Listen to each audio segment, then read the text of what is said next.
Pessoal, tudo belezinha? Tudo joinha? Uma boa tarde, tô de volta. Gente, eu tava ali, falei, vou descansar um pouco, porque aqui na minha cidade tá quente. Tá quente. Hoje o tempo parecia que ia chover, mas não choveu. Não choveu. Tá tão quente aqui pra vocês terem uma ideia, que à noite a gente tá usando protetor solar. Tão quente que tá, gente.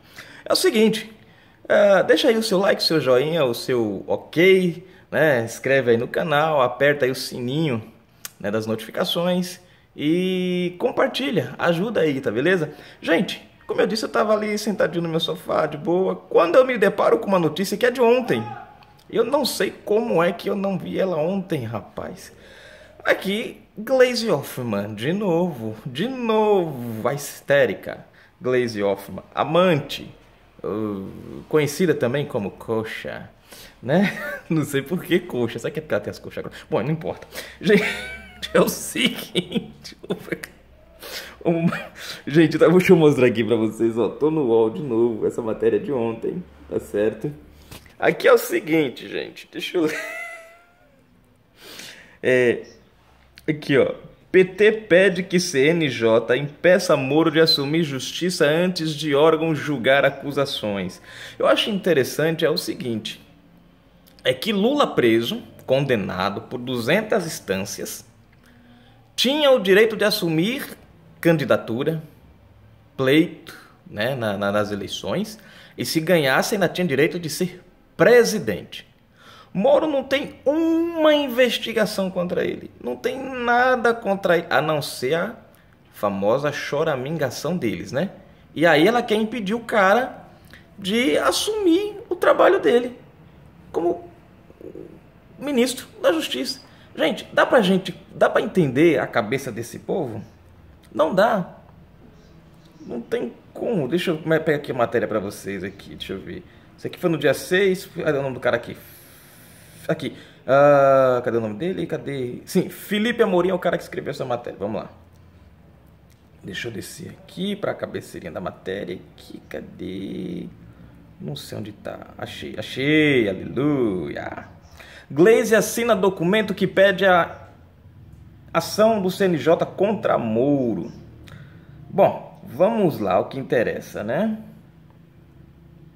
Parlamentares do PT entraram no CNJ, Conselho Nacional de Justiça, com uma representação, pedindo que o juiz Sérgio Moro seja impedido de ocupar outro cargo público, até que o Conselho julgue as acusações de parcialidades feitas pelo partido. O juiz responsável pelos processos da Operação Lava Jato aceitou o convite do presidente eleito, Jair Bolsonaro, PSL, para chefiar o Ministério da Justiça no futuro governo. Bom, eles não querem. Os parlamentares acusam Moro de ter agido com parcialidade nos processos do ex-presidente Luiz Inácio Lula da Silva, PT, e citam como exemplo a divulgação de trecho da delação do ex-ministro Antônio Palocci a 6 dias do primeiro turno das eleições. Gente, eu penso no cara que quando a soletra. Tá. A representação do PT afirma ao CNJ que, ao liberar a delação de Palocci, Moro agiu com o objetivo de beneficiar a candidatura de Bolsonaro, que derrotou Fernando Haddad, PT, no segundo turno. Gente, vocês acham? Vocês acham que se você tem vamos lá, vocês acham que tem alguma coisa contra um determinado candidato? O cara cometeu um crime e ou o partido dele, não sei, né, é candidato aí a um cargo. E aí não, vamos encobrir o crime do cara porque é eleição. Quer dizer, a eleição não é pra gente votar em quem vai representar o país? Pra gente votar em quem vai representar o país, a gente não tem que conhecer direitinho os prós, os contras, saber se o cara tem ou não tem alguma culpa, se tem um rabo preso ou não, se o cara deve ou se o cara não deve, se o cara é corrupto, se o cara não é corrupto. Afinal de contas, esse é o período que tudo deveria vir às claras, para a gente conhecer em quem a gente vai votar. Não, segundo o PT, quanto mais sujo, tem que esconder, que é para poder o povo votar e depois se lascar. A divulgação no momento de encerramento do pleito eleitoral teve o intuito, direto ou indireto, de desqualificar a candidatura do Partido dos Trabalhadores, com acusações genéricas, o que se traz, ao fim e ao cabo, com interferência reprovável do pleito eleitoral, demonstrando quebra da imparcialidade e, em tese, máfia do magistrado representado, diz o documento. Olha, agora nós temos a máfia do magistrado, né? Eles inventaram mais uma. Sua indicação para o cargo de ministro da Justiça e a divulgação que as tratativas ocorreram durante a campanha eleitoral são a prova cabal do que alegado antes na representação que a essa antecede. Quer dizer, foi uma ação para beneficiar uma das candidaturas. É a maculação indiscutível dos princípios da imparcialidade e da isenção, a exigir reparação sob pena de comprometer a imagem do Poder Judiciário como um todo, afirma a representação. Quer dizer, eles estão dizendo que o ato que o Sérgio Moro fez de liberar as delações do Antônio Palocci vai manchar a justiça, vai manchar o pleito magistrativo. Oh, meu Deus do céu. O documento é assinado pela senadora e presidente do partido, Gleisi Hoffmann, pelos senadores petista Humberto Costa, Jorge Viana, Lindenberg Farias, está ali ele, Regina Souza e Paulo Rocha, e pelos deputados da sigla Paulo Pimenta, Odídamos e Paulo Teixeira. Bom, tinha que ter ali o Paulo Pimenta e tinha que ter ali o Lindenberg Farias. Senão, não tem, né? É o trio parada dura. Após aceitar o convite para o ministério, Moro pediu férias e anunciou que ia pedir Eita, não, peraí. Deixa eu ler o nome aqui que travou aqui, peraí. Exoneração, ufa, quase não sai, do cargo em janeiro, pouco antes da posse como ministro. Integrantes do CNJ avaliam que, com o pedido de exoneração do juiz, o mais provável é que as representações contra ele sejam arquivadas. Agora vamos ver o que o Moro falou. Moro fala em fantasia de perseguição. Agora são as palavras do Moro, né? A defesa dele, a explicação dele. Vamos ver. Depois a gente ver essa ladainha, essas conversas infundadas, esse choramingo, essa lamentação, esse rosário, né? À toa que tem a Maria do Rosário. Enfim, vamos lá. Em entrevista coletiva nesta terça-feira, o juiz classificou de álibi falso de perseguição. E, na verdade, é uma perseguição. Gente, eles falam que eles são perseguidos. Eles falam que o Bolsonaro caça eles, que não sei o que, papapi, papapá. E nós estamos vendo aqui quem são os verdadeiros caçadores, né? Você imagina Gleisi Hoffmann aí com a espingarda na mão. Você imagina o Lindenberg aí com uma garroncha, né? E o Paulo Pimenta com a soca a tempero. E aí você imagine o Sérgio Moro na frente com os braços abertos gritando e os três atrás. Que é mais ou menos isso. Vamos lá, continua aqui. Deixa eu ver aqui. Brincadeira. Em entrevista coletiva nesta terça-feira, o juiz classificou... eu li isso aqui já, né? Foi... Bom. Cadê? Ah, sim, vamos lá. Cadê onde foi? Cadê? Isso, assim, de que o juiz seria parcial ou teria agido politicamente ao investigar e condenar Lula. Ele argumentou que a condenação do petista em segunda instância pelo TRF4, Tribunal Regional Federal da 4ª Região, corroborou sua decisão. Quer dizer, ele está dizendo o seguinte: olha, eu condenei. E o TRF, eu disse naquela hora o TRF, o 8ª turma, mas não é, o TRF4. Ou seja, o TRF4 confirmou, quer dizer, que encontrou provas substanciais e ainda acrescentou mais 3 anos para o Lula na cadeia. Quer dizer, enfim, é algo totalmente infundado essa briga da Gleisi Hoffmann. Vamos lá. Cadê? Eu não posso pautar a minha vida com base em uma fantasia, em um álibi falso de perseguição política. Agora, ele vai falar sobre o, quer ver? Juiz Sérgio Moro, futuro ministro da Justiça. O juiz também, o juiz também mencionou ter condenado outros políticos além de petistas e citou nominalmente o ex-presidente da Câmara dos Deputados, Eduardo Cunha, a quem chamou de adversário político do PT. Quer dizer, você vê que ele não está jogando só para um lado. Ele podia então, então ele não devia ter condenado o Eduardo Cunha, né? Afinal de contas, é o oposto lá do PT, né? Então,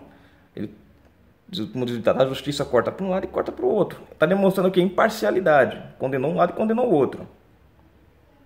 Ao longo da entrevista, Moro voltou a negar várias vezes qualquer parcialidade de sua parte nos processos contra Lula. E além de repetir a expressão álibi falso, chamou de fantasia as críticas de perseguição ao ex-presidente.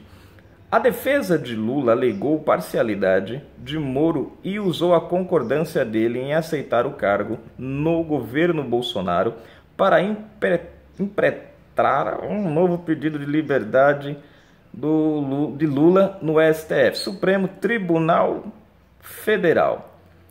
O relator da Lava Jato na corte, ministro Edson Fachin, encaminhou o habeas corpus para ser decidido pela segunda turma do Supremo. Delação de Palocci. Agora o Neles também colocaram a delação do Palocci no rolo aí. Bom, o Sérgio Moro vai falar sobre ela agora. Vamos ver o que ele diz. Na entrevista coletiva, Moro também negou que também tinha tido alguma motivação política ao divulgar, no dia 1º de outubro, a 6 dias do primeiro turno das eleições, o sigilo da delação do ex-ministro Antônio Palocci, cujos principais alvos são Lula e a ex-presidente Dilma Rousseff, PT. O juiz argumentou que não se tratou de um vazamento ilegal e que apenas agiu como vem fazendo desde o início da Lava Jato em 2014, ao tornar públicas informações, segundo ele, de interesse da população. Ele está explicando aqui o seguinte, porque segundo a Gleisi Hoffmann, ela disse que foi um vazamento. Já começa errado daí, né? Foi um vazamento. O Sérgio Moro não vazou nada. Ele simplesmente tornou público, que é de direito, né? Faz parte do processo. Ele era uma sigilosa até um certo ponto. Chega um momento que ela se torna pública e aí o Sérgio Moro tornou ela pública. Ela já coloca isso como se fosse um vazamento, uma coisa que aconteceu no meio lá e papapá, não sei o que, né? Vamos lá.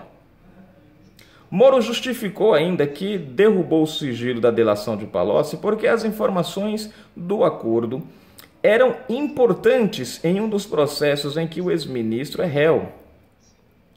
Segundo o magistrado, Palocci pediu benefícios em razão de sua delação e, por isso, os dados da colaboração deveriam estar disponíveis nos autos da ação. Eu não tinha o direito de, por conta das eleições, deixar de tornar públicas aquelas informações. Ou seja, porque é a eleição eu não posso tornar pública.